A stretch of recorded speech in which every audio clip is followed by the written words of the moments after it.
ರಾಮಚಂದ್ರನನ್ನು ನನ್ನೊಡನೆ ಕಳುಹಿಸಿಕೊಟ್ಟು ಯಾಗವು ನಿರ್ವಿಘ್ನವಾಗಿ ನೆರವೇರಲು ಕಾರಣಕರ್ತನಾಗು. ಮುನೀಂದ್ರ, ರಾಮನಿನ್ನೂ ಚಿಕ್ಕವನು. ಅವನಿಗೆ ಯುದ್ಧ ಮಾಡಿದ ಅನುಭವವಿಲ್ಲ. ಅದರಲ್ಲೂ ಮಹಾಮಾಯಾವಿಗಳಾದ ರಾಕ್ಷಸರೊಂದಿಗೆ ಯುದ್ಧ ಮಾಡುವ ಕಲ್ಪನೆ ಕೂಡ ಅವನಿಗಿಲ್ಲ. ಆದ್ದರಿಂದ ನಾನೇ ರಾಮನನ್ನು ನನ್ನೊಡನೆ ಕಳುಹಿಸುವುದಿಲ್ಲ ಎಂದು ಬೇರೆ ಬೇರೆ ರೀತಿಯಲ್ಲಿ ಹೇಳುವ ಬದಲು, ರಘುವಂಶದವನಾಗಿ ಯಾವ ವಿಶ್ವಾಮಿತ್ರನಿಗೆ ನಿನ್ನ ಹಿರಿಯ ರಾಜ ಕೊಟ್ಟ ಮಾತಿನಂತೆ ನಡೆಯುವ ಕಾರಣಕ್ಕೆ ರಾಜ್ಯವನ್ನು ತೊರೆದು ಪತ್ನಿಯನ್ನು ವಿಕ್ರಯಿಸಿದನೋ ಅಂತಹ ಹರಿಶ್ಚಂದ್ರ ಮಹಾರಾಜನ ಸಿಂಹಾಸನದಲ್ಲಿ ಕುಳಿತು ಕೊಟ್ಟ ಮಾತನ್ನು ನೆರವೇರಿಸಲಾರೆ ಎಂದು ನೇರವಾಗಿ ಹೇಳಿಬಿಡು.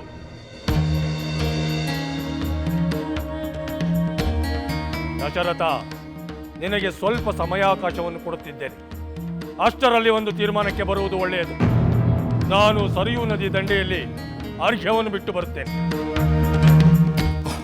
ಮುನೀಂದ್ರ,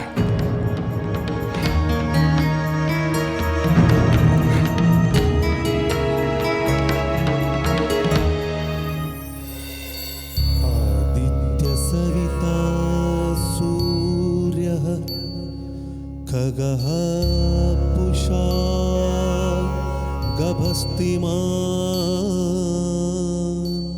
ಸುವರ್ಣ ಸದೃಶೋ ಭಾನುಃ ಸ್ವರ್ಣರೇಖಾ ದಿವಾಕರಃ ಹಿರಣ್ಯಗರ್ಭಃ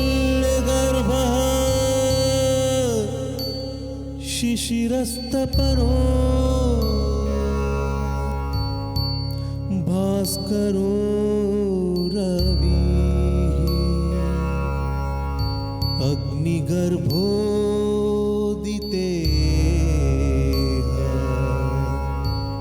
ಪುತ್ರಃ ಶಂಖಃ ಶಿಶಿರನಾಶನಃ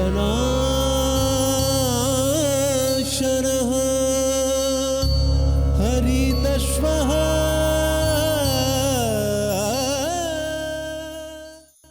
ಸಹೋದರ ಲಕ್ಷ್ಮಣ. ಸಹೋದರ, ವಿಶ್ವಾಮಿತ್ರ ಮಹರ್ಷಿಗಳು ದಯಮಾಡಿಸಿದ್ದಾರೆ. ಹಾಗಾದ್ರೆ ಕೂಡಲೇ ಹೋಗಿ ಅವರ ಆಶೀರ್ವಾದವನ್ನು ಪಡೆಯೋಣ. ಸಹೋದರ, ನಾವು ಅವರ ಆಶೀರ್ವಾದವನ್ನು ಪಡೆಯುತ್ತೇವೋ ಅಥವಾ ಅವರ ಕೋಪಕ್ಕೆ ಗುರಿಯಾಗುತ್ತೇವೋ ಎನಿಸುತ್ತಿದೆ. ಏಕೆ ಲಕ್ಷ್ಮಣ? ಮಹಾಮುನಿಗಳು ಕೋಪಗೊಳ್ಳುವಂತಹ ಯಾವ ಕಾರ್ಯವನ್ನು ನಾವು ಮಾಡಲು ಸಾಧ್ಯವಿಲ್ಲವಲ್ಲ. ಸಹೋದರ, ರಾಕ್ಷಸರಿಂದ ಅವರ ಯಾಗ ರಕ್ಷಣೆ ಮಾಡಲು ನೀನು ಅವರೊಂದಿಗೆ ತೆರಳಬೇಕು ಎಂಬುದು ಅವರ ಕೋರಿಕೆ. ಆ ಕೋರಿಕೆ ಏನೆಂದು ತಿಳಿಯದೆ ಅಪ್ಪಾಜಿ ಅವರಿಗೆ ವಾಗ್ದಾನ ಮಾಡಿದರು. ಆದರೆ ಈಗ ನೀನು ಚಿಕ್ಕವನು ರಾಕ್ಷಸರೊಂದಿಗೆ ಯುದ್ಧ ಮಾಡುವುದು ಅಸಾಧ್ಯ, ಆದ್ದರಿಂದ ನಾನೇ ಬರುತ್ತೇನೆ ಎನ್ನುತ್ತಿದ್ದಾರೆ. ಆದರೆ ವಿಶ್ವಾಮಿತ್ರರು ಅವರ ಮಾತನ್ನು ಒಪ್ಪುತ್ತಿಲ್ಲ. ಲಕ್ಷ್ಮಣ, ತಂದೆಯವರು ಕೊಟ್ಟ ಮಾತು ನೆರವೇರುವಂತೆ ಮಾಡಬೇಕಾದದ್ದು ಮಕ್ಕಳಾದ ನಮ್ಮ ಆದ್ಯ ಕರ್ತವ್ಯ. ಅದೆಂಥ ಅಸಾಧ್ಯ ಕಾರ್ಯವೇ ಇರಲಿ, ನಾವು ಮುನೀಂದ್ರರೊಂದಿಗೆ ಹೋಗಲೇಬೇಕು. ಅದಕ್ಕಾಗಿ ತಂದೆಯವರನ್ನು ಕೂಡಲೇ ಕಂಡು ನಮ್ಮನ್ನು ಮಹರ್ಷಿ ವಿಶ್ವಾಮಿತ್ರರೊಂದಿಗೆ ಕಳುಹಿಸುವಂತೆ ನಾನವರಲ್ಲಿ ಪ್ರಾರ್ಥಿಸುತ್ತೇನೆ. ಆಗಲಿ ಸಹೋದರ, ನಾನು ನಿನ್ನ ಅನುಜನಲ್ಲವೇ? ನಿನ್ನನ್ನು ಅನುಸರಿಸಲು ಅಪೇಕ್ಷಿಸುತ್ತೇನೆ.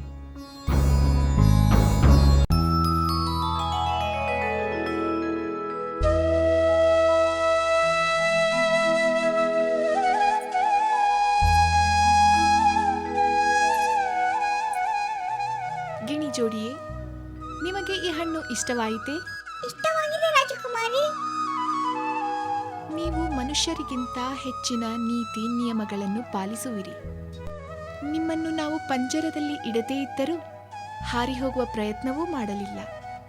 ರಾಜಕುಮಾರಿ, ನಾವು ಎಂದಿಗೂ ಕೊಟ್ಟ ಮಾತನ್ನು ತಪ್ಪುವುದಿಲ್ಲ. ನಾವು ನಿಮ್ಮ ಆತಿಥ್ಯ ಸ್ವೀಕರಿಸಿ ನಿಮ್ಮ ಒಪ್ಪಿಗೆ ಪಡೆಯದೆ ಹಾರಿ ಹೋಗುವ ತಪ್ಪನ್ನು ಮಾಡುವುದಿಲ್ಲ. ಇದು ರಾಜಸ್ಥಾನ. ನಿಮ್ಮ ತಂದೆ ಜನಕ ಮಹಾರಾಜ ಮಹಾ ಪರಾಕ್ರಮಶಾಲಿ. ನಾವೇನಾದರೂ ನಮ್ಮ ಇಷ್ಟ ಬಂದಂತೆ ಹಾರಿ ಹೋದರೆ ರಾಜಭಟರಿಂದ ತಿಳಿಸಿ ತರುವುದು ಕ್ಷತ್ರಿಯರಿಗೆ ಕಷ್ಟವಲ್ಲ. ನಮ್ಮನ್ನು ಶಿಕ್ಷಿಸುವುದರಲ್ಲಿ ಆಶ್ಚರ್ಯವೇ ಇಲ್ಲ. ಅಯ್ಯೋ, ನಿಮ್ಮಂಥ ಮುದ್ದಾದ ಗಿಳಿಗಳು ಶಿಕ್ಷೆಗೆ ಒಳಗಾಗುವ ಕಲ್ಪನೆಯೂ ಕೂಡ ನಾನು ಮಾಡಿಕೊಳ್ಳಲು ಸಾಧ್ಯವಾಗುತ್ತಿಲ್ಲ. ನಿಮಗೆ ಎಂದಿಗೂ ಯಾರಿಂದಲೂ ಒಂದು ಚಿಕ್ಕ ಶಿಕ್ಷೆಯೂ ಆಗದಿರಲಿ ಎಂದು ನಾನು ಬಯಸುತ್ತೇನೆ. ನೀವು ಇಲ್ಲೇ ಇದ್ದು ಬಿಡಿ. ನಿಮಗೆ ಯಾರಿಂದಲೂ ತೊಂದರೆ ಆಗದ ಹಾಗೆ ನಾನು ನೋಡಿಕೊಳ್ಳುತ್ತೇನೆ. ಇಲ್ಲ, ನಾವು ಇಲ್ಲಿ ಇರುವುದಿಲ್ಲ. ದಯಮಾಡಿ ನಮಗೆ ಅಪ್ಪಣೆ ಕೊಡಿ. ನಾವು ಇಲ್ಲಿಂದ ಮತ್ತೆ ಆಶ್ರಮಕ್ಕೆ ಹೋಗುತ್ತೇವೆ. ನಮ್ಮನ್ನು ಕಳಿಸಿಕೊಡಿ. ಗಿಳಿಜೋಡಿ, ವಾಲ್ಮೀಕಿ ಮಹರ್ಷಿಯವರು ಹೇಳುವ ಕಥೆಯನ್ನು ಹೇಳಿ ನಂತರ ಹೋಗಿ. ಈಗಲೇ ನಾವು ಆ ಕಥೆಯನ್ನು ಹೇಳುತ್ತೇವೆ.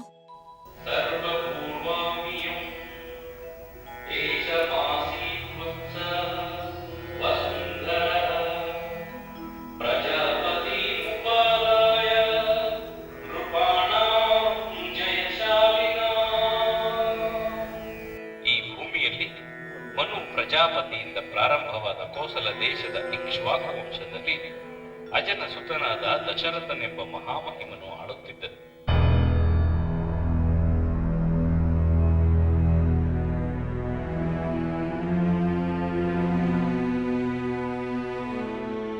ಅಪ್ಪಾಜಿ, ನಮಸ್ಕರಿಸುತ್ತೇವೆ. ಮಂಗಳವಾಗಲಿ. ರಾಮ, ಲಕ್ಷ್ಮಣ, ನೀವು ಕೆಲ ಕಾಲ ಕೋಸಲ ದೇಶದಲ್ಲಿರುವುದು ಒಳಿತು ಎಂದು ನನಗನಿಸುತ್ತಿದೆ. ನಿಮ್ಮ ತಾತನ ಮನೆಗೆ ಹಿಂದೆ ಈ ಕ್ಷಣವೇ ಹೊರಟರೆ ಹೇಗೆ? ಏಕೆ ಅಪ್ಪಾಜಿ? ಇದ್ದಕ್ಕಿದ್ದ ಹಾಗೆ ಕೋಸಲ ಪ್ರದೇಶಕ್ಕೆ ಏಕೆ ಹೋಗಬೇಕು? ಅದು ಏಕೆಂದರೆ ನೀವುಗಳು ಇಲ್ಲಿಯೇ ಇದ್ದರೆ. ನಾವು ಇಲ್ಲಿಯೇ ಇದ್ದರೆ ಮಹರ್ಷಿ ವಿಶ್ವಾಮಿತ್ರರೊಂದಿಗೆ ರಾಕ್ಷಸ ಸಂಹಾರಕ್ಕೆ ಹೋಗಬೇಕು ಎಂದು ಚಿಂತೆ ಮಾಡುತ್ತಿರುವಿರಾ? ಹೌದು ರಾಮಚಂದ್ರ, ನೀನಿನ್ನೂ ಚಿಕ್ಕವನು. ಅಂತಹ ಮಹಾ ನೀಚ ರಾಕ್ಷಸರೊಡನೆ ಯುದ್ಧ ಮಾಡಲು ಹೇಗೆ ಕಳಿಸುವುದು? ಸಾಧ್ಯವಿಲ್ಲ. ಆದರೆ ಅಪ್ಪಾಜಿ, ಮಹರ್ಷಿ ವಿಶ್ವಾಮಿತ್ರರು ಕೋರಿದ ಕೋರಿಕೆಯನ್ನು ನೀವು ಈಡೇರಿಸುತ್ತೇನೆ ಎಂದು ಮಾತು ಕೊಟ್ಟಿರುವಿರಿ ಅಲ್ಲವೇ? ಹೌದು ರಾಮಚಂದ್ರ, ಅದೇ ನಾನು ಮಾಡಿದ ತಪ್ಪು. ಅವರ ಕೋರಿಕೆ ಏನೆಂದು ತಿಳಿದುಕೊಳ್ಳದೆ ಈಡೇರಿಸುತ್ತೇನೆ ಎಂದು ಭರವಸೆಯನ್ನು ಕೊಟ್ಟುಬಿಟ್ಟೆ. ಅಪ್ಪಾಜಿ, ನೀವು ಕೊಟ್ಟ ಮಾತು ಉಳಿಯಲೇಬೇಕು. ರಘುವಂಶದ ರಾಜರೆಂದು ಕೊಟ್ಟ ಮಾತು ತಪ್ಪುವುದಿಲ್ಲ ಎಂಬ ಕೀರ್ತಿ ಉಳಿಯಲೇಬೇಕು. ನೀವು ಕೊಟ್ಟ ಮಾತು ನೆರವೇರಲಿ ಎಂದು ನಾನು ಸಂತೋಷದಿಂದ ಯಜ್ಞರಕ್ಷಣೆಗೆ ಹೋಗಲು ಸಿದ್ಧನಿದ್ದೇನೆ. ಅಪ್ಪಾಜಿ, ನಾನು ಕೂಡ ಸಹೋದರನೊಂದಿಗೆ ಹೋಗಲು ಇಚ್ಛಿಸುತ್ತೇನೆ. ಬೇಡಿ ಮಕ್ಕಳೇ, ಬೇಡಿ. ಹಲವಾರು ವರ್ಷಗಳ ಕಾಲ ಮಕ್ಕಳಿಲ್ಲದೆ ಪರಿತಪಿಸಿ ಸಂಕಟಪಟ್ಟು ಕೊರಗಿ ಯಜ್ಞಯಾಗಾದಿಗಳನ್ನು ಮಾಡಿ ಪಡೆದ ವರಪುತ್ರರು ನೀವುಗಳು. ನಿಮ್ಮನ್ನು ಅಂತಹ ಅಪಾಯಕಾರಿ ಕಾರ್ಯಕ್ಕೆ ನಾನು ಕಳುಹಿಸಲು ಸಾಧ್ಯವಿಲ್ಲ. ರಾಮಚಂದ್ರ, ನೀನು ನನ್ನ ಹಿರಿಯ ಪುತ್ರ, ಈ ರಾಜ್ಯದ ಮುಂದಿನ ಉತ್ತರಾಧಿಕಾರಿ, ನಮ್ಮ ವಂಶವನ್ನು ಬೆಳಗಬೇಕಾದವನು. ಇಂತಹ ಸಮಯದಲ್ಲಿ ಇಷ್ಟು ಚಿಕ್ಕ ವಯಸ್ಸಿನಲ್ಲಿ ನಿನ್ನನ್ನು ಆ ರಾಕ್ಷಸರೊಡನೆ ಹೋರಾಡಲು ಕಳಿಸಿ ನಿನ್ನ ಬರುವಿಕೆಯನ್ನೇ ಕಾಯುತ್ತಾ, ನಿನ್ನ ಯೋಗಕ್ಷೇಮಕ್ಕೋಸ್ಕರ ಹಂಬಲಿಸುತ್ತಾ, ಆತಂಕದಿಂದ ಬೆಂಕಿಯ ಕೆಂಡದ ಮೇಲೆ ನಿಂತಂತೆ ಕಾಯುವುದು ನನ್ನಿಂದ ಸಾಧ್ಯವಿಲ್ಲ. ಕಳುಹಿಸಲಾರೆ.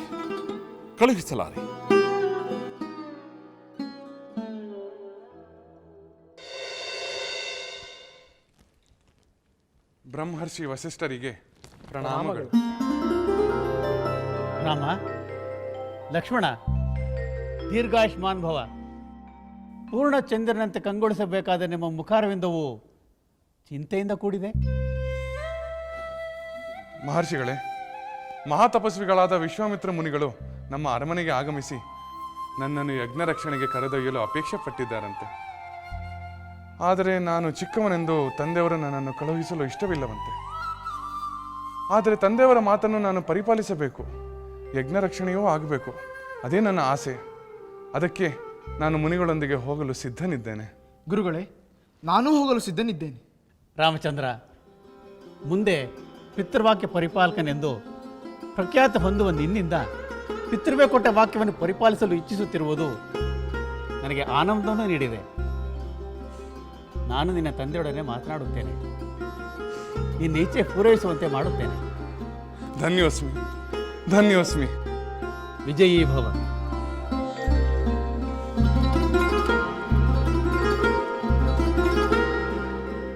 ಮಹರ್ಷಿ ವಿಶ್ವಾಮಿತ್ರರೇ, ತಾವು ನಡೆಸುವ ಯಜ್ಞದ ರಕ್ಷಣೆಗಾಗಿ ನಮ್ಮ ಮೇಲೆ ವಿಶ್ವಾಸವಿಟ್ಟು ಇಲ್ಲಿಯವರೆಗೂ ಆಗಮಿಸಿ ತಮ್ಮ ಕೋರಿಕೆಯನ್ನು ನಮ್ಮಲ್ಲಿ ಹೇಳಿದ್ದಕ್ಕಾಗಿ ನಾವು ತಮ್ಮಲ್ಲಿ ಗೌರವಪೂರ್ವಕವಾದ ವಂದನೆಯನ್ನು ಸಲ್ಲಿಸುತ್ತಿದ್ದೇವೆ. ನಮ್ಮ ಅಪೇಕ್ಷೆಯನ್ನು ನೆರವೇರಿಸುವ ಮನಸ್ಸು ಮಾಡಿರುವ ಹಾಗಿದೆ. ಮಹರ್ಷಿಗಳೇ, ನೀವು ನಡೆಸುವ ಯಜ್ಞಕ್ಕೆ ಇರುವ ರಾಕ್ಷಸ ಬಾಧೆ ತಪ್ಪಬೇಕು. ಆ ಯಜ್ಞ ನಿರ್ವಿಘ್ನವಾಗಿ ನಡೆಯಬೇಕು. ಆ ಕಾರ್ಯ ನಮ್ಮಿಂದ ತಪ್ಪದೇ ಆಗಬೇಕು. ತಾವು ಇಲ್ಲಿಗೆ ಬಂದದ್ದು ವ್ಯರ್ಥವಾಗಬಾರದು ಎನ್ನುವುದು ನಮ್ಮ ಅಭಿಮತ. ಹಾಗಾದರೆ ಯಜ್ಞದ ರಕ್ಷಣೆಗೆ ರಾಮನನ್ನು ನನ್ನೊಡನೆ ಕಳಿಸುವೆಯಾ?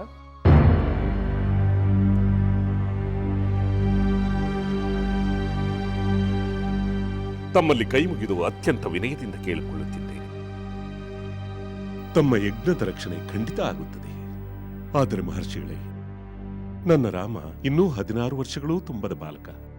ಅವನಿಗೆ ರಾಕ್ಷಸರೊಡನೆ ಹೋರಾಡುವ ಯೋಗ್ಯತೆ ಇದೆ ಎಂದು ನಾನು ಹೇಗೆ ನಂಬಲಿ? ಅಂದರೆ ರಾಮನನ್ನು ಕಳುಹಿಸುವುದಿಲ್ಲವೇ? ಮಹರ್ಷಿಗಳೇ, ರಾಮನನ್ನು ಕಳುಹಿಸಲಾಗದ ಮಾತ್ರಕ್ಕೆ ಯಜ್ಞದ ರಕ್ಷಣೆಯಾಗಲಾರದು ಎಂದು ಭಾವಿಸಬೇಡಿ. ನನ್ನಲ್ಲಿ ಒಂದು ಅಕ್ಷೋಹಿಣಿ ಸೈನ್ಯವಿದೆ. ಆ ಸೈನ್ಯದೊಡನೆ ನಾನೇ ಬಂದು ರಾಕ್ಷಸರೊಡನೆ ಯುದ್ಧ ಮಾಡುತ್ತೇನೆ. ನನ್ನ ಸೇನಾಧಿಪತಿಗಳು ಶೂರರು, ಅಸ್ತ್ರ ವಿಶಾರದರು, ರಾಕ್ಷಸರೊಡನೆ ಹೋರಾಡಲು ಸಮರ್ಥರೂ ಆಗಿದ್ದಾರೆ. ರಾಮನನ್ನು ಕಳುಹಿಸು ಎಂದು ವಿನಂತಿಸಿದರೆ ನೀನು ಸೇನೆಯನ್ನು ಕಳಿಸುವ ಬಗ್ಗೆ ಮಾತನಾಡುತ್ತಿರುವೆಯಲ್ಲ? ಮಹರ್ಷಿಗಳೇ, ನಾನು ಬರಿಯ ಸೈನ್ಯವನ್ನು ಮಾತ್ರ ಕಳುಹಿಸುತ್ತಿಲ್ಲ. ನಾನೇ ಧನುಷ್ಪಾಣಿಯಾಗಿ ಯಜ್ಞ ರಕ್ಷಣಾರ್ಥಿಯಾಗಿ ಬರುತ್ತಿದ್ದೇನೆ. ಸೈನ್ಯದ ಮುಂದಾಳಾಗಿ ನಿಂತು ಎಲ್ಲಿಯವರೆಗೂ ನನ್ನ ಪ್ರಾಣಪಕ್ಷಿ ಇರುತ್ತದೆಯೋ ಅಲ್ಲಿಯವರೆಗೂ ಯಜ್ಞಕ್ಕೆ ವಿಘ್ನ ಉಂಟು ಮಾಡುವ ರಾಕ್ಷಸರೊಡನೆ ಎಡೆಬಿಡದೆ ಹೋರಾಡುತ್ತೇನೆ. ಮುನಿಪುಂಗವರೇ, ನನ್ನಿಂದ ನಿಮ್ಮ ವ್ರತಾನುಷ್ಠಾನವಾಗುತ್ತದೆ. ಇದರಲ್ಲಿ ಯಾವ ಸಂಶಯವೂ ಬೇಡ. ಯಾಗದ ರಕ್ಷಣೆಯನ್ನು ನೀನು ಮಾಡುವುದರ ಕುರಿತು ಯೋಚಿಸಿದ್ದರೆ ಅದು ಸಂಶಯ ಮಾತ್ರ. ನಾನು ಯೋಚಿಸಿದ್ದು ರಾಮನ ಕುರಿತಾಗಿ. ರಾಮನ ಮೇಲೆ ನಿನಗೆ ಸಂಶಯವೇಕೆ ಮಹಾರಾಜ? ರಾಮನ ಸ್ವರೂಪವೇನೆಂಬುದು ನಮಗೆ ತಿಳಿದಿದೆ, ವಸಿಷ್ಠರಿಗೂ ತಿಳಿದಿದೆ. ವಸಿಷ್ಠರೊಡನೆ ಸಮಾಲೋಚಿಸು ಎಂದು ನಿನಗೆ ತಿಳಿದಿದೆ. ಆದರೆ ನೀನು ಯಾರೊಡನೆಯೂ ಸಮಾಲೋಚಿಸದೆ ಕೇವಲ ನಿನ್ನ ನಿರ್ಧಾರವನ್ನು ತಿಳಿಸುತ್ತಿರುವ ಹಾಗಿದೆ. ಮಹರ್ಷಿಗಳೇ, ತಾವು ಹೇಳುತ್ತಿರುವ ಮಾತು ಸತ್ಯ. ನಾನು ವಸಿಷ್ಠರೊಂದಿಗಾಗಲಿ ನನ್ನ ಮಂತ್ರಿಗಳೊಂದಿಗಾಗಲಿ ಸಮಾಲೋಚನೆ ಮಾಡಿಲ್ಲ. ಆದರೆ ರಾಮನನ್ನು ಕಳಿಸಲು ಏಕೆ ಮಾತನಾಡುತ್ತಿಲ್ಲ ಎನ್ನುವುದಕ್ಕೆ ಕಾರಣವಿದೆ. ಕಾರಣ? ಯಾವ ಕಾರಣ ಮಹಾರಾಜ? ಮಹರ್ಷಿಗಳೇ, ರಾಮನ ವಿಷಯ ರಾಮನನ್ನು ನೋಡಿದ ಮಾತ್ರದಿಂದಲೇ ಅರಿವಾಗುತ್ತದೆ. ಅವನಿನ್ನೂ ಬಾಲಕ. ಎದುರಾಳಿಗಳ ಬಲವನ್ನು ತಿಳಿಯುವ ಚಾಕಚಕ್ಯತೆ ಅವನಿಗಿಲ್ಲ. ಅವನ ಧನುರ್ವಿದ್ಯಾಭ್ಯಾಸ ಇನ್ನೂ ಪೂರ್ಣವಾಗಿಲ್ಲ. ಮಹಾಸ್ತ್ರಗಳ ಉಪದೇಶ ತಿಳಿಯದೇ ಇರುವುದರಿಂದ ಅಸ್ತ್ರಗಳ ಬಲವೂ ಇರುವುದಿಲ್ಲ. ಆ ಕಾರಣದಿಂದ ಅವನು ರಾಕ್ಷಸರೊಡನೆ ಹೋರಾಡಲು ಅಸಮರ್ಥನಾಗಿದ್ದಾನೆ. ಏಕೆಂದರೆ ರಾಕ್ಷಸರು ಕಪಟ ಯುದ್ಧ ಪ್ರವೀಣರು. ಆದರೆ ನಮ್ಮ ರಾಮ ಕಪಟವನ್ನೇ ಅರಿಯದು. ರಾಮನಿಗೆ ಅಸ್ತ್ರಗಳ ಉಪದೇಶವಾಗಿಲ್ಲ ಎಂದು ನೀನು ಹೆದರುತ್ತಿರುವೆಯ? ಅದು ನನ್ನೊಡನೆ ರಾಮನಿರುವಾಗ. ಮಹರ್ಷಿಗಳೇ, ನೀವೇ ರಾಮನಿಗೆ ಅಸ್ತ್ರಗಳನ್ನು ಉಪದೇಶಿಸಿ ಸಂರಕ್ಷಿಸುವುದಾಗಿ ಹೇಳಿದರೂ ಕೂಡ ನಾನು ರಾಮನನ್ನು ಬಿಟ್ಟು ಕ್ಷಣ ಮಾತ್ರವೂ ಜೀವಿಸಲು ಇಚ್ಛಿಸುವುದಿಲ್ಲ. ಒಂದು ಕಾರಣಕ್ಕೆ ರಾಮನನ್ನು ಕರೆದೊಯ್ಯುವುದು ಯುಕ್ತವಲ್ಲ ಎಂದು ನನಗನಿಸುತ್ತದೆ. ಹಾಗೊಮ್ಮೆ ನೀವು ಕರೆದೊಯ್ಯುವುದೇ ಆದರೆ ಚತುರಂಗ ಬಲದೊಡನೆ ನಾನೂ ಬರುತ್ತೇನೆ. ರಾಮನನ್ನು ಕಂಡರೆ ಏಕೆಷ್ಟು ಮಮತೆ ಎಂದು ನೀವು ಕೇಳಬಹುದು. ಮಹರ್ಷಿಗಳೇ, ಅನೇಕ ವರ್ಷಗಳ ಕಾಲ ಮಕ್ಕಳಿಲ್ಲದೆ ವ್ರತಾನುಷ್ಠಾನ ಮಾಡಿ ಯಜ್ಞ ಯಾಗಾದಿಗಳನ್ನು ಮಾಡಿ ಅವನನ್ನು ಪಡೆದಿದ್ದೇನೆ. 4 ಮಕ್ಕಳಿರುವರಲ್ಲ, ಅದರಲ್ಲಿ ರಾಮನನ್ನು ಕಳಿಸಬಹುದಲ್ಲ ಎಂದು ನೀವು ಕೇಳಬಹುದು. 4 ಮಕ್ಕಳಲ್ಲಿ ರಾಮನೇ ನನಗೆ ಪ್ರಿಯವಾದವನು. ಏಕೆಂದರೆ ಅವನು ಜ್ಯೇಷ್ಠ ಪುತ್ರ, ಧರ್ಮರಕ್ಷಕ. ಮಹಾರಾಜ, ಇಷ್ಟೆಲ್ಲ ಹೇಳುವ ಬದಲು ನಿಮ್ಮ ಯಾಗದ ರಕ್ಷಣೆ ನನ್ನಿಂದ ಸಾಧ್ಯವಿಲ್ಲ ಎಂಬ ಮಾತನ್ನು ಹೇಳಬಹುದಿತ್ತಲ್ಲ? ಮಹರ್ಷಿಗಳೇ, ನನ್ನ ಮನದಾಳದ ಮಾತುಗಳನ್ನು ಹೇಳುತ್ತಿದ್ದೇನೆ. ತಮ್ಮಂತಹ ಮಹಾತ್ಮರ ಮುಂದೆ ಮನಸ್ಸಿನಲ್ಲೊಂದು ಮಾತಿನಲ್ಲೊಂದು ಆಡಲು ಸಾಧ್ಯವಿಲ್ಲ. ರಾವಣನ ಎದುರಾಗಲಿ, ಅವನಿಂದ ಪ್ರೇರಿತರಾದ ಮಾರೀಚ ಸುಬಾಹುವಿನ ಎದುರಾಗಲಿ ನಾನು ಯುದ್ಧ ಮಾಡಲು ಅಶಕ್ತನಾಗಿದ್ದೇನೆ. ಬಹಳ ವರ್ಷಗಳ ನಂತರ ಪುತ್ರ ಸಂತಾನ ಪ್ರಾಪ್ತಿಯಾದ ನನಗೆ ನೀವೇ ಗುರುಗಳು, ಪರದೈವವೂ ಆಗಿರುವ ಮಹಾತ್ಮರೇ, ಬಾಲರಾಮನ ಮೇಲೆ ಕರುಣೆ ಮಾಡಿ ಮಹಾನ್. ದೇವದಾನವ ಕಿನ್ನರ ಕಿಂಪುರುಷರೇ ರಾವಣನ ಮುಂದೆ ಯುದ್ಧಕ್ಕೆ ನಿಲ್ಲಲು ಅಸಮರ್ಥರಾಗಿರುವಾಗ ಸಾಮಾನ್ಯ ಎಕ್ಕಶ್ಚಿತ್ ಮಾನವರು ಅಂತಹ ಮಹಾನ್ ರಾವಣನನ್ನು ಗೆಲ್ಲುವುದು ಸಾಧ್ಯವೇ? ನಾನೇ ಸ್ವಯಂ ಮಕ್ಕಳೊಂದಿಗೆ ಬಂದರು, ನನ್ನ ಸೈನ್ಯದೊಡನೆ ಬಂದರು. ನಾನು ಮಾರೀಚ ಸುಬಾಹುವನ್ನು ಗೆಲ್ಲುವುದು ಸಾಧ್ಯವಿಲ್ಲ. ಯಾರೊಡನೆ ಯಾವ ವಿಷಯವನ್ನು ಚರ್ಚಿಸುತ್ತಿದ್ದೇನೆ ಎಂಬ ಅರಿವಿದೆಯೇ ಮಹಾರಾಜ? ನಮ್ಮಂತಹ ಮಹಾತ್ಮರ ಮುಂದೆ ಮನಸ್ಸಿನಲ್ಲೊಂದು ಮಾತಿನಲ್ಲೊಂದು ಆಡಲು ಸಾಧ್ಯವೇ? ರಾವಣನ ಎದುರಾಗಲಿ, ಅವನಿಂದ ಪ್ರೇರಿತರಾದ ಮಾರೀಚ ಸುಬಾಹುವಿನ ಎದುರಾಗಲಿ ನಾನು ಯುದ್ಧ ಮಾಡಲು ಅಶಕ್ತನಾಗಿದ್ದೇನೆ. ಬಹಳ ವರ್ಷಗಳ ನಂತರ ಪುತ್ರ ಸಂತಾನ ಪ್ರಾಪ್ತಿಯಾದ ನನಗೆ ನೀವೇ ಗುರುಗಳು, ಪರದೈವವೂ ಆಗಿರುವೆ. ಮಹಾತ್ಮರೇ, ಬಾಲರಾಮನ ಮೇಲೆ ಕರುಣೆ ಮಾಡಿ ಮಹಾನುಭಾವ. ದೇವದಾನವ ಕಿನ್ನರ ಕಿಂಪುರುಷರೇ ರಾವಣನ ಮುಂದೆ ಯುದ್ಧಕ್ಕೆ ನಿಲ್ಲಲು ಅಸಮರ್ಥರಾಗಿರುವಾಗ ಸಾಮಾನ್ಯ ಯಕ್ಕಶ್ಚಿತ್ ಮಾನವರು ಅಂತಹ ಮಹಾನ್ ರಾವಣನನ್ನು ಗೆಲ್ಲುವುದು ಸಾಧ್ಯವೇ? ನಾನೇ ಸ್ವಯಂ ಮಕ್ಕಳೊಂದಿಗೆ ಬಂದರು, ನನ್ನ ಸೈನ್ಯದೊಡನೆ ಬಂದರು, ನಾನು ಮಾರೀಚ ಸುಬಾಹುವನ್ನು ಗೆಲ್ಲುವುದು ಸಾಧ್ಯವಿಲ್ಲ. ಯಾರೊಡನೆ ಯಾವ ವಿಷಯವನ್ನು ಚರ್ಚಿಸುತ್ತಿದ್ದೇನೆ ಎಂಬ ಅರಿವಿದೆಯೇ ಮಹಾರಾಜ? ಖಂಡಿತ ಅರಿವಿದೆ ಮಹರ್ಷಿಗಳೇ. ನೀವು ಅಷ್ಟೊಂದು ಆಗ್ರಹ ಮಾಡುವುದಾದರೆ ನಾನು ಪ್ರಾಣವನ್ನು ತ್ಯಜಿಸಲು ಸಿದ್ಧನಾಗಿದ್ದೇನೆ. ಆದರೆ ಯುದ್ಧದ ಅನುಭವವೇ ಇಲ್ಲದ ರಾಮನನ್ನು ಮಾತ್ರ ನಾನು ಕಳಿಸಲಾರೆ. ಆ ಮಾರೀಚ ಸುಬಾಹುವನ್ನು ಎದುರಿಸಲು ನಾನೇ ಬರುತ್ತೇನೆ ಹೊರತು ರಾಮನನ್ನು. ಸಾಕು, ನಿಲ್ಲಿಸು ನಿನ್ನ ಅಸಂಬದ್ಧ ಪ್ರಲಾಪವನ್ನು. ನಾವು ಕೇಳಿದಾಗ ಯಾವ ಕಾರ್ಯವನ್ನಾದರೂ ನೆರವೇರಿಸಿಕೊಡುತ್ತೇನೆ ಎಂಬ ವಾಗ್ದಾನವನ್ನು ನೀಡಿ ಈಗ ಆ ಪ್ರತಿಜ್ಞೆಯನ್ನು ಪರಿತ್ಯಜಿಸಲು ಯೋಚಿಸುತ್ತಿರುವ ನಿನ್ನ ನಡೆ ನುಡಿ ರಘುವಂಶಕ್ಕೆ ಉಚಿತವಾದುದಲ್ಲ. ಈ ಮಹಾ ವಚನ ಭಂಗದಿಂದ ನೀನು ಮಹಾ ಕಳಂಕಕ್ಕೆ ಗುರಿಯಾಗುತ್ತೀಯ, ಮಹಾ ಅಪಯಶಸ್ಸಿಗೂ ಗುರಿಯಾಗುತ್ತೀಯ. ಸತ್ಯಸಂಧರ ವಂಶದಲ್ಲಿ ಸುಳ್ಳು ದೊರೆಯೊಬ್ಬ ಹುಟ್ಟಿದ ಎಂಬ ಅಪಖ್ಯಾತಿಗೂ ಗುರಿಯಾಗುತ್ತೀಯೆ. ಮಹಾರಾಜ, ಈ ವಚನ ಭಂಗದ ಖ್ಯಾತಿ ನಿನ್ನನ್ನು ನಿರಂತರವಾಗಿ ಕಾಡುತ್ತಿರುತ್ತದೆ. ಹರಿಶ್ಚಂದ್ರ ಭಗೀರಥರು ಜನಿಸಿದ ವಂಶದಲ್ಲೇ ಜನಿಸಿದ ನೀನು ಅವರ ಸೂರ್ಯ ಸದೃಶ ಖ್ಯಾತಿಗೆ ಗ್ರಹಣ ಹಿಡಿಸಿರುವೆ. ನಾನಿನ್ನು ಬರುತ್ತೇನೆ. ಬ್ರಹ್ಮರ್ಷಿ ವಿಶ್ವಾಮಿತ್ರರೇ, ಸಾವಧಾನ ಸಾವಧಾನ. ಬ್ರಹ್ಮರ್ಷಿ ವಸಿಷ್ಠರು, ಅನಂತ ವಂದನೆಗಳು. ಮಹರ್ಷಿಗಳೇ, ಪ್ರಣಾಮ. ತಮಗೂ ಪ್ರಣಾಮಗಳು. ಆಯುಷ್ಮಾನ್ ಭವ. ವಿಶ್ವಾಮಿತ್ರ ಮುನಿವರ್ಯರೇ, ತಾವು ದಯಮಾಡಿ ಕೋಪ ಮಾಡಿಕೊಳ್ಳಬಾರದು. ತಾವು ಕೋಪ ಮಾಡಿಕೊಂಡರೆ ಈ ಲೋಕಕ್ಕೆ ದೊಡ್ಡ ಅನರ್ಥವಾಗುವುದು. ತಾವು ಅಸಮಾಧಾನಗೊಂಡು ಇಲ್ಲಿಂದ ತೆರಳಿದರೆ ಈ ವಂಶಕ್ಕೆ, ಈ ರಾಜ್ಯಕ್ಕೆ ಶುಭವಾಗುವುದಿಲ್ಲ. ದಶರಥ ಮಹಾರಾಜನು ಪುತ್ರ ವ್ಯಾಮೋಹದಿಂದ, ಅಜ್ಞಾನದಿಂದ ಈ ರೀತಿ ಮಾತುಗಳನ್ನು ಆಡುತ್ತಿರುವನು. ನಾವು ಅವನಿಗೆ ತಿಳುವಳಿಕೆಯನ್ನು ಹೇಳುತ್ತೇವೆ. ದಯಮಾಡಿ ದಶರಥನಾಡಿದ ಮಾತುಗಳನ್ನು ತಾವು ನಮ್ಮ ಮನಸ್ಸಿಗೆ ತೆಗೆದುಕೊಳ್ಳದೆ ಕೆಲವು ಕಾಲ ಇಲ್ಲಿರುವ ಕೃಪೆ ಮಾಡಬೇಕು. ನಾವು ದಶರಥನೊಂದಿಗೆ ಮಾತನಾಡುತ್ತೇವೆ. ತಾವು ಇಲ್ಲಿಂದ ರಾಮನನ್ನು ಕರೆದೊಯ್ಯಲು ಸಾಧ್ಯವಾಗುವುದು. ಆಗಬಹುದು. ತಾವು ಮಹಾಜ್ಞಾನಿಗಳು.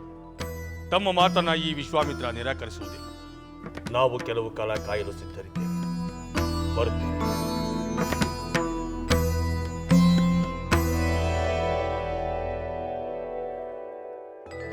ಅರೆ, ನಾವು ಆಗಲೇ ತಂದಿಟ್ಟ ಹಣ್ಣುಗಳನ್ನು ತಿಂದಿಲ್ಲ, ನೀರನ್ನು ಕುಡಿದಿಲ್ಲ. ಯಾಕೆ? ನೀವು ಯಾಕೆ ತಿನ್ನುತ್ತಿಲ್ಲ? ನಿಮಗೆ ಬೇರೆ ಏನಾದರೂ ಬೇಕಾ? ಅಯ್ಯೋ ದೇವ್ರೆ, ನೀವು ಹೀಗೆ ಉಪವಾಸ ಮಾಡಿದರೆ ಅಲ್ಲಿ ರಾಜಕುಮಾರಿ ಸೀತಾದೇವಿ ಉಪವಾಸ ಮಾಡ್ತಾಳಷ್ಟೆ. ತಾಳಿ, ಈಗಲೇ ಹೋಗಿ ನಾವು ರಾಜಕುಮಾರಿಯನ್ನು ಕರೆತರುತ್ತೇವೆ.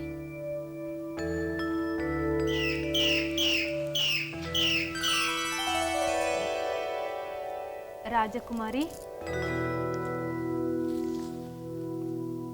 ಆ ಗಿಣಿ ದಂಪತಿಗಳು ಹಣ್ಣನ್ನು ತಿನ್ನುತ್ತಿಲ್ಲ, ಹಾಲನ್ನು ಕುಡಿಯುತ್ತಿಲ್ಲ. ನಾವು ಏನನ್ನೂ ತಿನ್ನುವುದಿಲ್ಲ, ಉಪವಾಸ ಮಾಡುತ್ತೇವೆ ಎಂದು ಹಠ ಹಿಡಿಯುತ್ತಿವೆ. ಹೌದೇ? ಬನ್ನಿ ಹೋಗೋಣ. ಮಹಾರಾಜ, ನೀನು ಮಹಾವಂಶವಾದ ಇಕ್ಷ್ವಾಕು ವಂಶದಲ್ಲಿ ಹುಟ್ಟಿರುವೆ. ಧರ್ಮಾಚರಣೆಯಲ್ಲಿ ಆ ಧರ್ಮ ದೇವತೆಗೆ ಸಮಾನನೆನಿಸಿರುವೆ. ಧೈರ್ಯಶಾಲಿಯಾಗಿರುವೆ. ಮೇಲಾಗಿ ಸತ್ಯ ಸಂಕಲ್ಪನೆಂಬ ಖ್ಯಾತಿಯನ್ನು ಪಡೆದಿರುವೆ. ಅಷ್ಟೈಶ್ವರ್ಯಗಳು ನಿನ್ನಲ್ಲೇ ಇವೆ.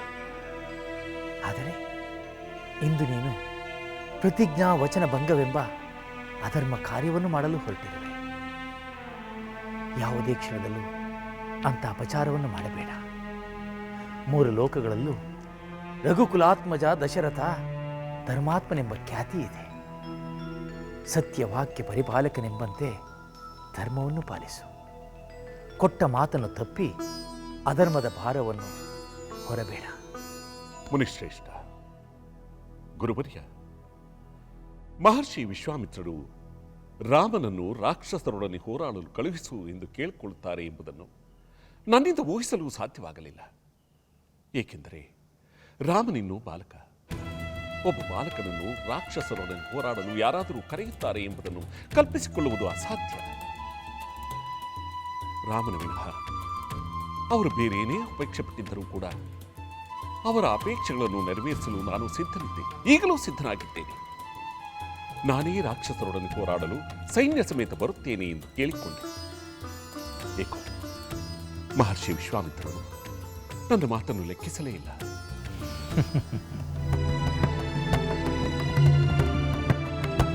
ಕಿಣಿಗಳೇ, ನೀವು ಏಕೆ ಹಣ್ಣನ್ನು ತಿನ್ನುತ್ತಿಲ್ಲ? ನಿಮಗೆ ಈ ಹಣ್ಣುಗಳು ಇಷ್ಟವಾಗದಿದ್ದರೆ ಹೇಳಿ. ನಿಮಗೆ ಇಷ್ಟವಾದ ಹಣ್ಣು ಬೇರೆ ಎಲ್ಲೇ ಇದ್ದರೂ ನಾನು ನಿಮಗೆ ತರಿಸಿಕೊಡುತ್ತೇನೆ. ಬೇಡ ರಾಜಕುಮಾರಿ, ನಮಗೆ ಯಾವ ಹಣ್ಣು ಬೇಡ. ನಮ್ಮನ್ನು ಈ ಅರಮನೆ ಬಂಧನದಿಂದ ನಮ್ಮ ಪಾಡಿಗೆ ನಾವು ಹೋಗಲು ಬಿಡಿ. ಅಯ್ಯೋ, ಈ ಅರಮನೆ ನಿಮಗೆ ಬಂಧನವಾಗಲು ಹೇಗೆ ಸಾಧ್ಯ? ನಮ್ಮ ಅರಮನೆಯ ಉದ್ಯಾನವನದಲ್ಲಿ ಹಾರಾಡಿಕೊಂಡಿರಬಹುದಲ್ಲವೇ? ನಾನು ನಿಮ್ಮನ್ನು ಪಂಜರದಲ್ಲಿ ಇರಿಸುವುದಿಲ್ಲ. ರಾಜಕುಮಾರಿ, ನಮಗೆ ನಿನ್ನ ಆತಿಥ್ಯವೇ ಪಂಜರವಾಗಿದೆ. ನಾನೀಗ ಗರ್ಭಿಣಿ. ನನಗೆ ಮನಸ್ಸಿಗೆ ಬಂದ ಹಾಗೆ ಹಾರಿ ಹೋಗುವ ಬಯಕೆ ಆಗಿದೆ. ಶುಕರಾಣಿ, ನೀನು ತಾಯಾಗುತ್ತೀಯ ಅಂದರೆ ನಿನಗೆ ಹೆಚ್ಚಿನ ಆರೈಕೆ, ರಕ್ಷಣೆ ಬೇಕು. ನಾನು ನಿನಗೆ ಅದನ್ನು ಮಾಡುತ್ತೇನೆ. ನೀನು ಇಲ್ಲಿಂದ ನಿನ್ನ ಸಂತಾನದೊಂದಿಗೆ ಹೋಗುವೆಯಂತೆ. ಬೇಕಾದರೆ ಈ ನಿನ್ನ ಪತಿ ಹೋಗಿ ನಿನಗೆ ಇಷ್ಟವಾದದ್ದನ್ನೆಲ್ಲ ತರಲಿ. ನೀನು ಮಾತ್ರ ಇಲ್ಲೇ ಇರು ಶುಕರಾಣಿ, ಇಲ್ಲೇ ಇರು. ಶುಕರಾಜ, ನೀನು ಹೋಗಿ ಬಾ.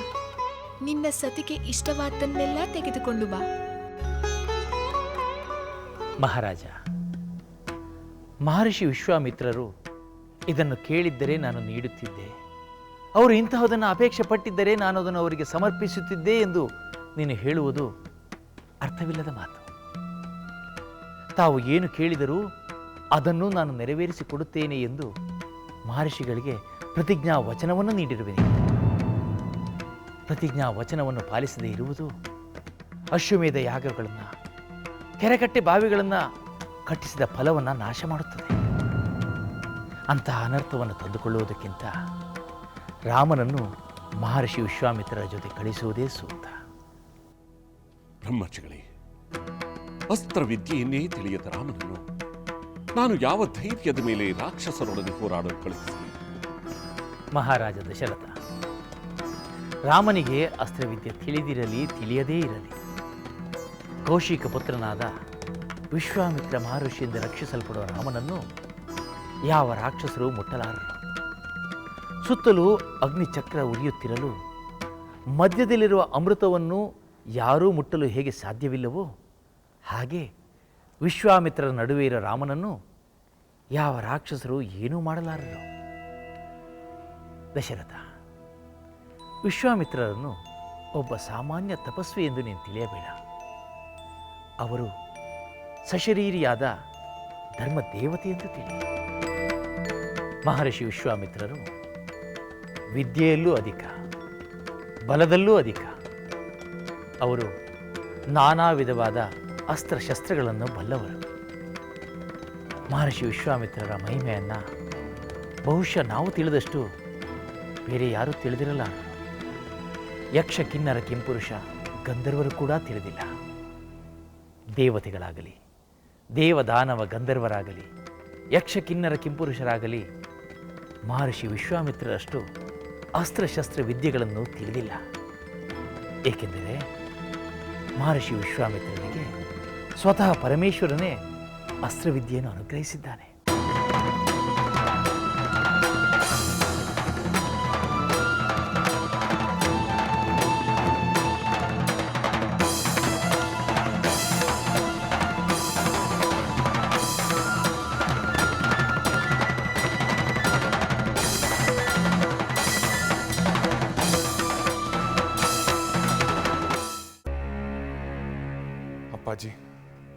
ನಾನು ಚಿಕ್ಕವನು, ನನಗೆ ಅಪಾಯವಾಗುತ್ತದೆ ಎಂದು ಚಿಂತೆ ಮಾಡುವುದಕ್ಕಿಂತ ಬ್ರಹ್ಮರ್ಷಿ ವಿಶ್ವಾಮಿತ್ರರಿಗೆ ಕೊಟ್ಟ ಮಾತನ್ನು ಪರಿಪಾಲಿಸಲಿಲ್ಲ ಎಂಬ ಅಪಖ್ಯಾತಿಯ ವಿಚಾರವಾಗಿ ಚಿಂತೆ ಮಾಡಿರಿ. ಇದು ರಘುವಂಶರ ಕುಲಕ್ಕೆ ಕಳಂಕವನ್ನು ಉಂಟು ಮಾಡುವುದು ಅಲ್ಲವೇ? ರಾಮಚಂದ್ರ, ವಂಶದ ಕೀರ್ತಿಯನ್ನು ಉಳಿಸುವುದಕ್ಕೋಸ್ಕರ ಸದ್ಗುಣ ಸಂಪನ್ನನು, ನನ್ನ ಪ್ರೀತಿ ಪಾತ್ರನು, ನನ್ನ ಹಿರಿಯ ಮಗನೂ ಆದ ನಿನ್ನನ್ನು ಇಷ್ಟು ಚಿಕ್ಕ ವಯಸ್ಸಿಗೆ ಅಂತಹ ಭಯಂಕರ ರಾಕ್ಷಸರೊಡನೆ ಹೋರಾಡುವುದಕ್ಕೆ ಕಳಿಸುವುದೆಂದರೆ ನನಗೇಕೋ ಆತಂಕದ ವಿಷಯವೆನಿಸುತ್ತದೆ. ಅಪ್ಪಾಜಿ, ಬ್ರಹ್ಮರ್ಷಿ ವಿಶ್ವಾಮಿತ್ರರು ಮಹಾ ತಪಶಕ್ತಿಯುಳ್ಳವರು. ಅದಕ್ಕೆ ಪೂರ್ವದಲ್ಲಿ ಚಕ್ರವರ್ತಿಯಾಗಿ ಮಹಾಪರಾಕ್ರಮವನ್ನು ಮೆರೆದವರು ಅವರು. ನಮ್ಮನ್ನು ಅವರ ಸಂಗಡ ಕರೆದುಕೊಂಡು ಹೋದರೆ ನಮಗೆ ಯಾವ ಚಿಂತೆಯನ್ನು ಬರುವುದಿಲ್ಲ. ಆ ರಾಕ್ಷಸರನ್ನು ನಿರ್ಬಂಧಿಸಿದ ಕೀರ್ತಿಯು ನಮಗೆ ಬರುವಂತೆ ಕೃಪೆ ಮಾಡುತ್ತಾರೆ. ಈಗ ತಾನೇ ಬ್ರಹ್ಮರ್ಷಿ ವಸಿಷ್ಠರು ಕೂಡ ನಿನ್ನನ್ನು ಮಹರ್ಷಿ ವಿಶ್ವಾಮಿತ್ರರೊಂದಿಗೆ ಕಳಿಸುವಂತೆ ಸಲಹೆ ಮಾಡಿದರು. ಆದರೆ ಅನುಮಾನಿಸಬೇಡಿ ಅಪ್ಪಾಜಿ, ನನಗೆ ಯಾವ ಅಪಾಯವೂ ಆಗುವುದಿಲ್ಲ. ಕೊಟ್ಟ ವಚನವನ್ನು ಎತ್ತಿ ಹಿಡಿಯುವ ಕೀರ್ತಿ ನಮ್ಮಿಂದಾಗಲಿ ಎಂದು ಹರಸಿ. ಅಪ್ಪಾಜಿ, ದಯಮಾಡಿ ನನ್ನನ್ನು ಕಳುಹಿಸಿಕೊಡಿ. ಅವರಿಗೆ ಕೊಟ್ಟ ಮಾತನ್ನು ಪರಿಪಾಲಿಸಿದ ಕೀರ್ತಿ ನಿಮ್ಮದಾಗಲಿ. ಹಾಗೆಯೇ ಆಗಲಿ ರಾಮಚಂದ್ರ. ನಿನ್ನ ಇಚ್ಛೆಯಂತೆ, ಕುಲಗುರು ಬ್ರಹ್ಮರ್ಷಿ ವಸಿಷ್ಠರ ಸಲಹೆಯಂತೆ ನಿನ್ನನ್ನು ಮಹರ್ಷಿ ವಿಶ್ವಾಮಿತ್ರನೊಂದಿಗೆ ಕಳುಹಿಸಿಕೊಡುತ್ತೇನೆ. ಅಪ್ಪಾಜಿ, ಸಹೋದರನೊಂದಿಗೆ ಹೋಗಲು ನನಗೆ ಅಪ್ಪಣೆಯನ್ನು ಕೊಡಿ. ಅವರ ಸಹಭಾಗಿಯಾಗಲು ನನಗೆ ಆನಂದವಾಗುತ್ತದೆ. ಏನು, ನೀನು ರಾಮನೊಂದಿಗೆ ಹೋಗುವೆಯಾ? ಹೌದು ಅಪ್ಪಾಜಿ. ಸಹೋದರನ ಪ್ರತಿ ನಡೆ ನುಡಿ ನನಗೆ ಆದರ್ಶ. ನಾನು ಎಂದೆಂದಿಗೂ ಅವನೊಡನೆ ಇರಲು ಇಚ್ಛಿಸುತ್ತೇನೆ. ದಯಮಾಡಿ ನಮ್ಮನ್ನು ಕಳುಹಿಸಿಕೊಡಿ. ಲಕ್ಷ್ಮಣ, ನಿನ್ನ ಮಾತುಗಳು ನನಗೆ ಸಮಾಧಾನವನ್ನು ತಂದಿವೆ. ಮುಂದೆಯೂ ಕೂಡ ನೀವಿಬ್ಬರೂ ಒಂದಾಗಿದ್ದು ಕೀರ್ತಿಶಾಲಿಗಳಾಗಿರಿ. ಆಗಲಿ, ರಾಮನೊಂದಿಗೆ ನೀನು ಮಹರ್ಷಿಗಳಿಗೆ ಪ್ರಣಾಮಗಳು. ದಶರಥ ಮಹಾರಾಜ, ನಾವು ಯಾಗಸ್ಥಳಕ್ಕೆ ತೆರಳಬೇಕಾಗಿದೆ. ತಮ್ಮ ಅಭಿಪ್ರಾಯವನ್ನು ಅರುಹಿದರೆ. ಮಹರ್ಷಿಗಳೇ, ತಾವು ನಡೆಸುವ ಯಜ್ಞದ ರಕ್ಷಣೆಗಾಗಿ ರಾಮನೊಂದಿಗೆ ಲಕ್ಷ್ಮಣನನ್ನು ಕಲಿಸಿಕೊಡಲು ನಿರ್ಧಾರ ಮಾಡಿದ್ದೇನೆ. ಬಹಳ ಸಂತೋಷ. ಮುನೀಂದ್ರರಿಗೆ ನಮೋ ನಮಃ. ಆಯುಷ್ಮಾನ್ ಭವ. ಮಹಾತ್ಮರಾದ ತಾವು ಮಾಡುವ ಯಾಗಕ್ಕೆ ಕಿಂಚಿತ್ ಸೇವೆ ಮಾಡುವ ಅವಕಾಶವನ್ನು ಕರುಣಿಸಿದ್ದಕ್ಕೆ ನಾವು ನಿಮಗೆ ಕೃತಜ್ಞರಾಗಿದ್ದೇವೆ ಮುನಿವರ್ಯ. ಕೀರ್ತಿಶಾಲಿಗಳಾಗಿ. ರಾಮಚಂದ್ರ, ನೀನು ತಂದೆಯ ಮಾತನ್ನು ನೆರವೇರಿಸುವುದೇ ಅಲ್ಲದೆ ತಂದೆಯು ವಚನಭ್ರಷ್ಟನಾಗದಂತೆ ನಡೆದುಕೊಂಡ ಸದ್ಗುಣಿ ಎಂದು ಈಗ ಸಾಬೀತಾಗಿದೆ. ದಶರಥ ಮಹಾರಾಜ, ರಾಮ ಲಕ್ಷ್ಮಣರು ನಮ್ಮೊಡನೆ ಬಂದ ಮೇಲೆ ದುರ್ಜನರಿಗೆ ಅಶುಭಗಳು ಬೆನ್ನೇರುತ್ತವೆ, ಶುಭ ಕಾರ್ಯರು ಸಜ್ಜನರನ್ನು ಆಹ್ವಾನಿಸುತ್ತವೆ. ರಾಮ ಲಕ್ಷ್ಮಣ, ಮಾತೆಯರ ಆಶೀರ್ವಾದ ಪಡೆದು ನನ್ನೊಡನೆ ಹೊರಡಲು ಸಿದ್ಧರಾಗಿ. ಆಗಲಿ ಮುನಿ.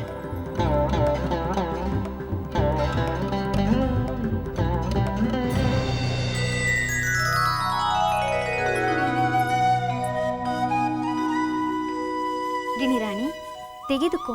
ನಿನಗೆಂದು ರಾಜಕುಮಾರಿ ವಿಶೇಷವಾದ ಹಣ್ಣುಗಳನ್ನು ಕಳುಹಿಸಿದ್ದಾಳೆ. ಹಣ್ಣನ್ನು ಕಳಿಸುವ ಬದಲು ನಿನ್ನ ರಾಜಕುಮಾರಿಗೆ ಹೇಳುವ ಒಂದಷ್ಟು ವಿಷಯವನ್ನು ಕಳಿಸಲು. ನಮ್ಮ ರಾಜಕುಮಾರಿ ನಿನ್ನನ್ನು ಎಷ್ಟೊಂದು ಪ್ರೇಮದಿಂದ ನೋಡಿಕೊಳ್ಳುತ್ತಾಳೆ. ನಿನಗೋಸ್ಕರ ಸುರಲೋಕದ ಅಮೃತವನ್ನೂ ತರಿಸುತ್ತಾಳೆ. ಹೀಗಿರುವಾಗ ನೀನೇಕೆ ಉಪವಾಸ ಮಾಡುತ್ತಿರುವೆ?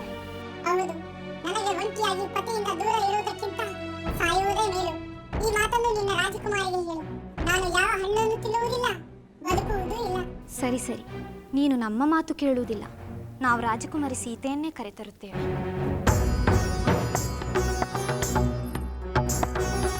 ಎಲೆ ಸೀತೆ, ಗಿಳಿಯಾದ ನನ್ನನ್ನು ನನ್ನ ಗಂಡನಿಂದ ದೂರ ಮಾಡಿದಂತೆ ನೀನು ಗರ್ಭಿಣಿಯಾದಾಗ ನಿನ್ನ ಗಂಡನಿಂದ ದೂರವಿರುವಂತಾಗಲಿ.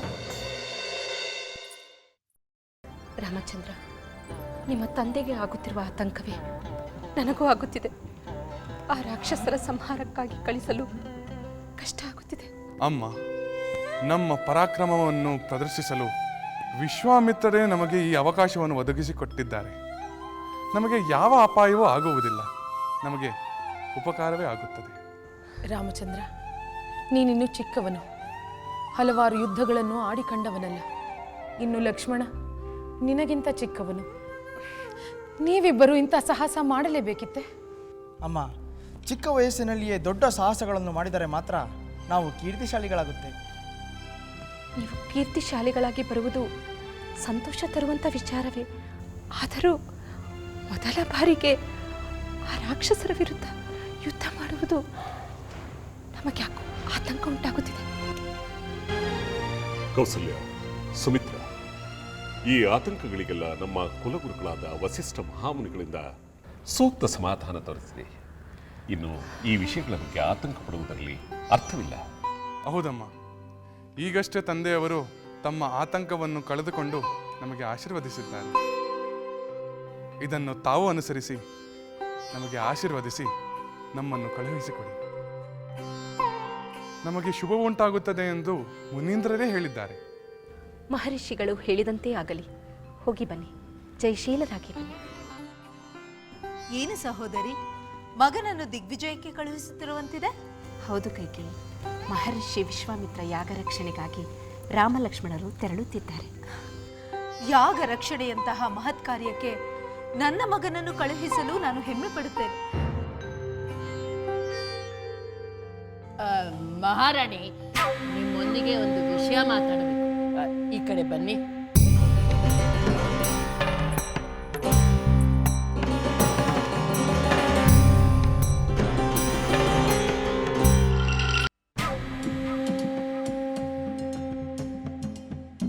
ಮಂಥರೆ, ನನ್ನನ್ನು ಇಲ್ಲಿಗೇಕೆ ಕರೆತಂದೆ?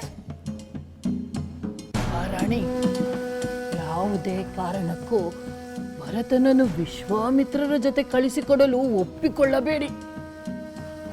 ಏಕೆ ಒಪ್ಪಿಕೊಳ್ಳಬಾರದು? ಮಹಾರಾಣಿ, ರಾಮಚಂದ್ರನನ್ನು ಕಳಿಸಿಕೊಡಲು ಸ್ವತಃ ವಿಶ್ವಾಮಿತ್ರರೇ ಕೇಳಿದ್ದಾರೆ. ಇನ್ನು ಸುಮಿತ್ರೆಗೆ ಲಕ್ಷ್ಮಣ, ಶತ್ರುಘ್ನ ಇಬ್ಬರು ಮಕ್ಕಳು. ಅವರಲ್ಲಿ ಒಬ್ಬನು ವಿಶ್ವಾಮಿತ್ರರ ಜೊತೆ ಹೋಗುತ್ತಿದ್ದಾನೆ. ನಿಮಗೆ ಭರತ ಒಬ್ಬನೇ ಮಗ. ಒಬ್ಬನೇ ಮಗನನ್ನು ಇಷ್ಟು ಚಿಕ್ಕ ವಯಸ್ಸಿನಲ್ಲಿ ರಾಕ್ಷಸರ ಜೊತೆ ಹೋರಾಡಲು ಕಳಿಸುವುದು ಅಗತ್ಯವೂ ಅಲ್ಲ, ವಿವೇಕವೂ ಅಲ್ಲ. ಸರಿ, ನಾನು ಭರತನನ್ನು ಕಳುಹಿಸಿಕೊಡುವುದಿಲ್ಲ. ಜಯ ಜಯ ಲಂಕ ವಿರಾಜಿತ, ಸುರನರ ಯಕ್ಷ ಕಿನ್ನರ ಕಿಂಪುರುಷ ಸಂಸೇವಿತ, ಅಸಮಬಲ ವೀರ, ಜಯ ಜಯ ಮಂಡೋದರಿ ವಲ್ಲಭ, ಲಂಕಾಧೀಶ್ವರ, ಬಹುಪರಾಗ್ ಬಹುಪರಾಗ್ ಬಹುಪರಾಗ್. ಲಂಕಾಧೀಶ್ವರನಿಗೆ ಈ ಮಾರೀಚನ ಪ್ರಣಾಮಗಳು. ಲಂಕಾಧೀಶ್ವರನಿಗೆ ಮಾರೀಚನ ಸಖ ಸುಬಾಹುವಿನ ಅನಂತ ವಂದನೆಗಳು. ಮಾರೀಚ, ಸುಬಾಹು, ನಿಮ್ಮ ಆಗಮನದಿಂದ ನನಗೆ ಅತೀವ ಸಂತಸವಾಗಿದೆ. ಹಾಗೆಯೇ ನಿಮ್ಮ ವಿಷಯಗಳನ್ನು, ನಿಮ್ಮ ಮಾತುಗಳನ್ನು ಕೇಳಿ ಮತ್ತೆ ಆನಂದ ಪಡುವ ಬಯಕೆ ಉಂಟಾಗುತ್ತಿದೆ. ಲಂಕಾಧೀಶ್ವರ, ಆ ಮಹರ್ಷಿ ವಿಶ್ವಾಮಿತ್ರರು ಮಾಡನುವಾಗಿದ್ದ ಆ ಯಜ್ಞವನ್ನ ನಾವು ನಾಶ ಮಾಡಿದ್ದೇವೆ. ಯಜ್ಞಕುಂಡವನ್ನು ರಕ್ತಾಭಿಷೇಕದಿಂದ ಅಪವಿತ್ರಗೊಳಿಸಿದೆವು. ಕೊನೆಗೆ ವಿಶ್ವಾಮಿತ್ರರು ನಮ್ಮನ್ನು ಶಿಕ್ಷಿಸುವಷ್ಟು ಕೋಪವನ್ನೂ ಪ್ರದರ್ಶಿಸದೆ ಯಜ್ಞ ರಕ್ಷಣೆಗೆ ಯಾರನ್ನಾದರೂ ಕರೆತರುತ್ತೇನೆ ಎಂದು ಅಯೋಧ್ಯೆ ದಿಕ್ಕಿಗೆ ಹೋದರು.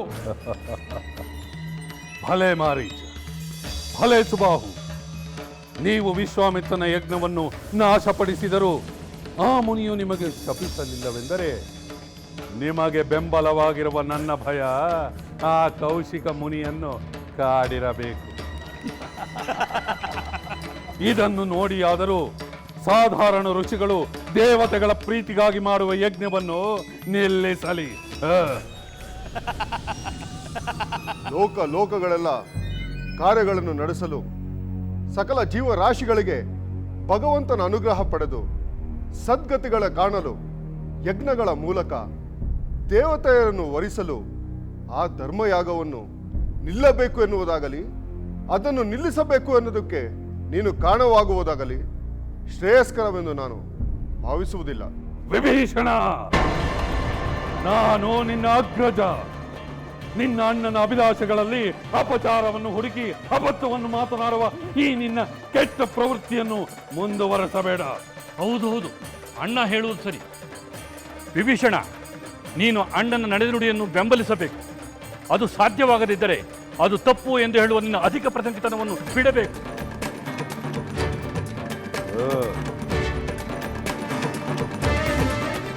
ಅಣ್ಣನಿಗೆ ಹೇಗೆ ಗೌರವ ಕೊಡಬೇಕೆಂಬುದನ್ನು ಕುಂಭಕರ್ಣನಿಂದ ಕಲಿ. ಅಣ್ಣನೆಂಬ ನಿಜವಾದ ಗೌರವ ಇರುವುದರಿಂದಲೇ ಅಣ್ಣನಿಂದ ಅನರ್ಥ ಯಾವುದೂ ಆಗಬಾರದೆಂದು ಎಚ್ಚರಿಕೆಯ ಮಾತುಗಳನ್ನು ಹೇಳುತ್ತಿರುವೆ. ಯಾವುದು ಅನರ್ಥ? ದೇವತೆಗಳಿಗೆ ಯಜ್ಞ ಮಾಡುವುದು ಅನರ್ಥ. ಇರುವ ವಯಸ್ಸಿನಲ್ಲಿ ಸುಖ ಪಡುವುದನ್ನು ಬಿಟ್ಟು ಆ ಬೆಂಕಿಯ ಮುಂದೆ ಕುಳಿತು ದ್ರವ್ಯಗಳನ್ನು ಸುಟ್ಟು ದೇವತೆಗಳನ್ನು ಮೆಚ್ಚಿಸುವುದು ಅನರ್ಥ. ದ್ರವ್ಯಗಳಿಂದ ದೇವತೆಗಳು ಸಂತೋಷ ಪಡುತ್ತಾರೆ, ಸಂತೋಷಪಟ್ಟು ತಮ್ಮ ಮೇಲೆ ಕೃಪೆ ತೋರುತ್ತಾರೆ ಎಂದು ಕಷ್ಟಪಡುವ ಜನಗಳಿಗೆ ಜೀವನದಲ್ಲಿ ಹೇಗೆ ಸಂತೋಷವಾಗಿರಬೇಕೆಂಬುದನ್ನು ನಾನು ಹೇಳಿಕೊಡುತ್ತೇನೆ. ಕಲೈ ವಿಭೀಷಣ, ಕೇಳಿಲ್ಲಿ. ಸತ್ತ ಮೇಲೆ ಸುಖ ಸಿಗುವುದು ಎಂದು ಈಗ ಕಷ್ಟಪಡುವುದು ತಪ್ಪು. ಯಜ್ಞಗಳು ನಿಲ್ಲಲಿ. ಮಾರೀಚ, ಸುಬಾಹು, ನನ್ನ ಆಜ್ಞೆಯನ್ನು ಪಾಲಿಸಿರಿ. ಆ ವಿಶ್ವಾಮಿತ್ರ ಯಾರನ್ನಾದರೂ ಕರೆತರಲಿ, ನೀವು ಮಾತ್ರ ಯಜ್ಞವನ್ನು ನಾಶ ಮಾಡಲೇಬೇಕು. ಆಗಲಿ ಪ್ರಭು, ತಾವು ಹೇಳಿದಂತೆಯೇ ಮಾಡುತ್ತೇವೆ.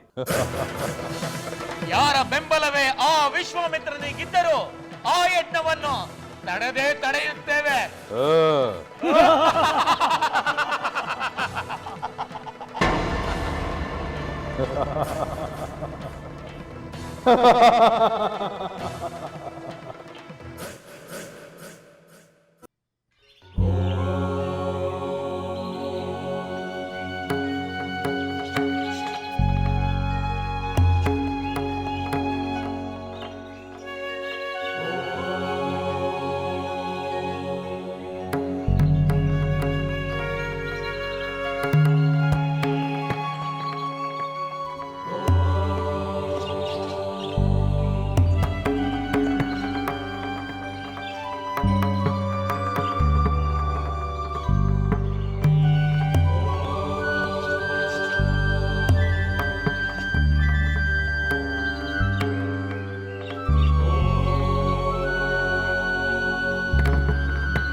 ಬ್ರಹ್ಮರ್ಷಿ, ನಮೋ ನಮೋ ನಮಃ. ನಮಃ.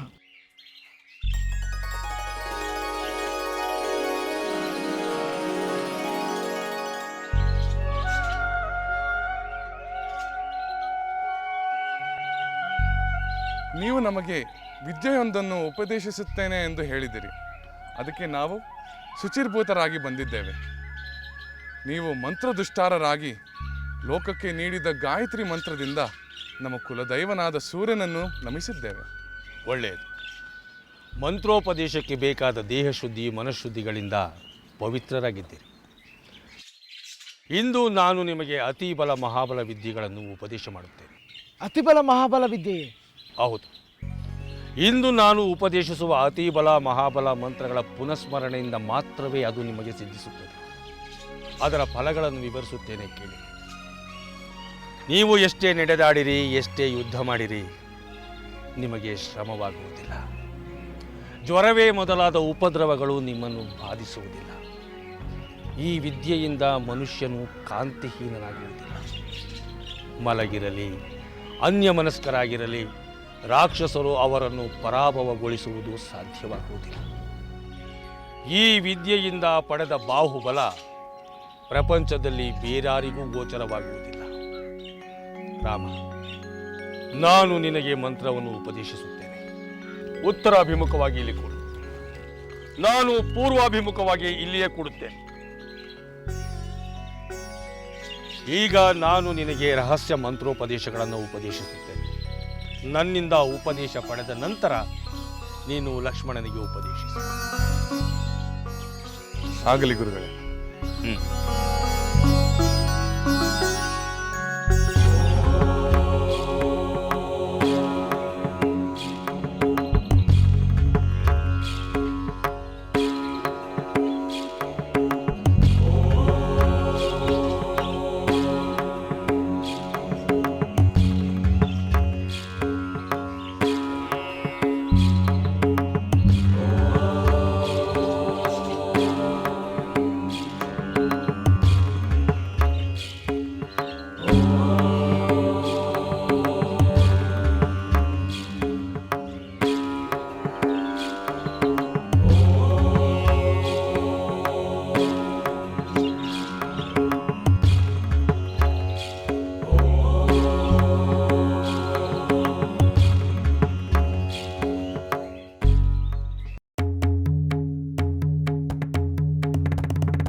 ಸಹೋದರಿ, ಎಷ್ಟು ಚೆನ್ನಾಗಿ ಹೂಮಾಲೆಯನ್ನು ಕಟ್ಟುತ್ತಿರುವೆ. ಯಾರಿಗಾಗಿ? ದೇವರಿಗೆ ಅರ್ಪಿಸಲು. ಹಾಗಾದರೆ ನಾನು ಒಂದು ಹೂಮಾಲೆಯನ್ನು ಕಟ್ಟುವೆ. ಸಖಿ, ಆ ಬಳ್ಳಿಯಲ್ಲಿರುವ ಹೂಗಳನ್ನು ಕಿತ್ತು ತರುವೆಯಾ? ಆಗಲಿ ರಾಜಕುಮಾರಿ. ಊರ್ಮಿಳೆ, ದಾಸಿ ತಂದ ಹೂವನ್ನು ಕಟ್ಟಿ ಹೂಮಾಲೆ ಮಾಡಿ ದೇವರಿಗೆ ಅರ್ಪಿಸುವುದು ಮಧ್ಯಮ. ನೀನೇ ಹೋಗಿ ತರುವುದು ಉತ್ತಮ. ಅದಕ್ಕೇನಂತೆ, ಹಾಗೆ ಮಾಡುವೆ. ಸಖಿ, ನೀನು ಹೋಗಿ ಹೂಗಳನ್ನು ತರುವುದು ಬೇಡ, ನಾನೇ ಹೂಗಳನ್ನು ತಂದು ಕಟ್ಟುವೆ.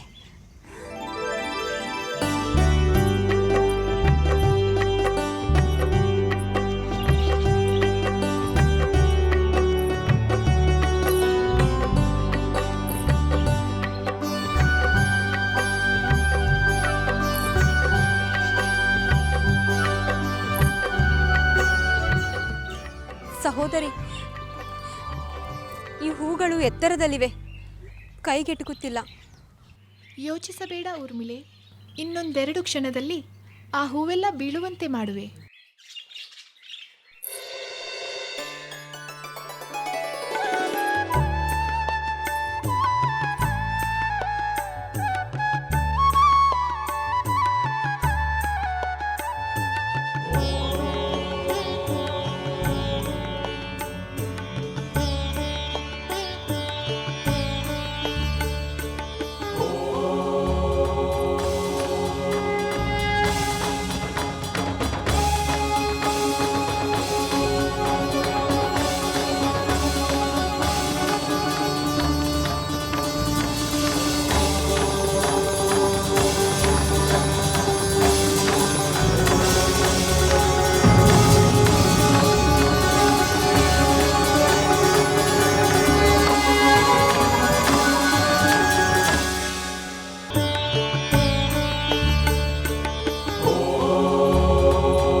ಸಹೋದರಿ, ಇದೇನಿದು?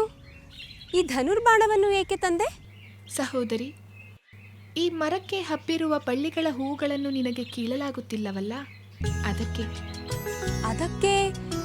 ಈ ಧನುರ್ಬಾಣದಿಂದ ಏನು ಮಾಡುವೆ?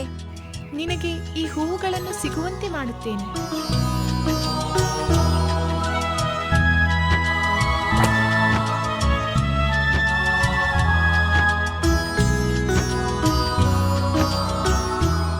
ಸಹೋದರಿ, ನಿನ್ನ ಬಾಣ ಪ್ರಯೋಗ ಅದ್ಭುತ. ಬಳ್ಳಿ ತುಂಡಾಗಲಿಲ್ಲ, ಮರವೂ ಹಾಳಾಗಲಿಲ್ಲ. ಬರೀ ಹೂಗಳು ಮಾತ್ರ ಕೆಳಗೆ ಬೀಳುವಂತೆ ಮಾಡಿದೆ. ಭಲೆ ಅಮಾತ್ಯರೇ, ನೋಡಿದಿರಾ ನಮ್ಮ ಸೀತೆಯ ಬಾಣ ಪ್ರಯೋಗ ಕೌಶಲ್ಯವನ್ನ? ಹೌದು ಮಹಾಪ್ರಭು, ಪರಮಾಶ್ಚರ್ಯವಾಗಿದೆ. 10 ಶಕ್ತಿಶಾಲಿಗಳು ಎತ್ತಲಾಗದಂತಹ ಆ ಶಿವಧನಸ್ಸಿಂದ ಸೀತೆ ಬಾಣ ಪ್ರಯೋಗ ಮಾಡಿದಳು ಎಂದರೆ ಅವಳ ಶಕ್ತಿ ಅನುಪಮವಾದದ್ದು. ಈ ಅನುಪಮ ಗುಣವುಳ್ಳ ಸೀತೆಗೆ ಅದ್ಯಾವ ರೀತಿ ಪರಾಕ್ರಮಶಾಲಿಯಾದ ವರನು ದೊರಕುವನೋ ಯೋಚಿಸುವುದು ಒಳ್ಳೆಯದು. ಹೌದು ಅಮ್ಮ, ನೀವು ಹೇಳಿದ್ದು ಸರಿಯಾಗಿಯೇ ಇದೆ. ನಾವು ಈ ಮಾತನ್ನು ಯೋಚಿಸಲೇಬೇಕಾಗಿದೆ.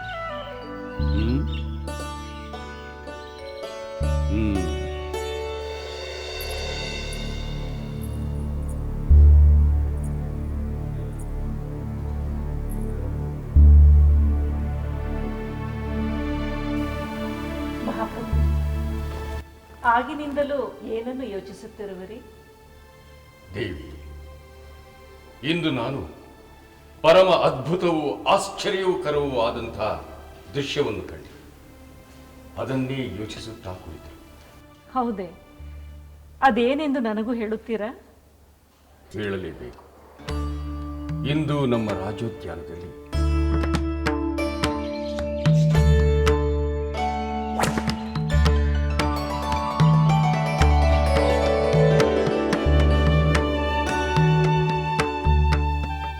ನಿಮ್ಮ ಮಾತು ಕೇಳುತ್ತಿದ್ದರೆ ನನ್ನ ಮೈ ನವಿರೇಳುತ್ತಿದೆ. ನಮ್ಮ ಸುಮ ಕೋಮಲ ಸೀತೆ ಆ ಮಹಾಶಿವಧನಸ್ಸನ್ನು ಎತ್ತುಕೊಂಡು ರಾಜ್ಯೋದ್ಯಾನಕ್ಕೆ ಒಯ್ಯುವುದು ಎಂದರೇನು? ಅಲ್ಲಿ ಬಾಣ ಪ್ರಯೋಗ ಮಾಡಿ ಹೂಗಳನ್ನು ಬೀಳಿಸುವುದು ಎಂದರೇನು? ನನಗೆ ನಂಬಲೇ ಸಾಧ್ಯವಾಗುತ್ತಿಲ್ಲ. ಆದರೆ ರಾಣಿ, ಇದು ನಾನು ಕಣ್ಣಾರೆ ಕಂಡ ಸತ್ಯ. ಇದನ್ನು ನಂಬಲೇಬೇಕು. ನಮ್ಮ ಸೀತೆಯು ಸಾಮಾನ್ಯ ಹೆಣ್ಣಲ್ಲ ಎಂಬುದು ನಮಗೆ ಗೊತ್ತಿರುವ ವಿಚಾರ. ಆದರೆ ನನ್ನ ಯೋಚನೆ ಇಷ್ಟೇ, ಇಂತಹ ಅಸಾಮಾನ್ಯಳಾದ ಸೀತೆಯನ್ನು ವರಿಸುವ ಪುರುಷ ಕೂಡ ಅಸಾಮಾನ್ಯ ಸಾಹಸಿಯೇ ಆಗಿರಬೇಕಲ್ಲವೇ? ಅಂತಹವನನ್ನು ಎಲ್ಲಿ ಹುಡುಕುವುದು, ಹೇಗೆ ಹುಡುಕುವುದು? ಅಂತಹ ಅಪ್ರತಿಮ ಪರಾಕ್ರಮಶಾಲಿ ಈ ಭೂಮಂಡಲದಲ್ಲಿ ಎಲ್ಲಿರುವುದು?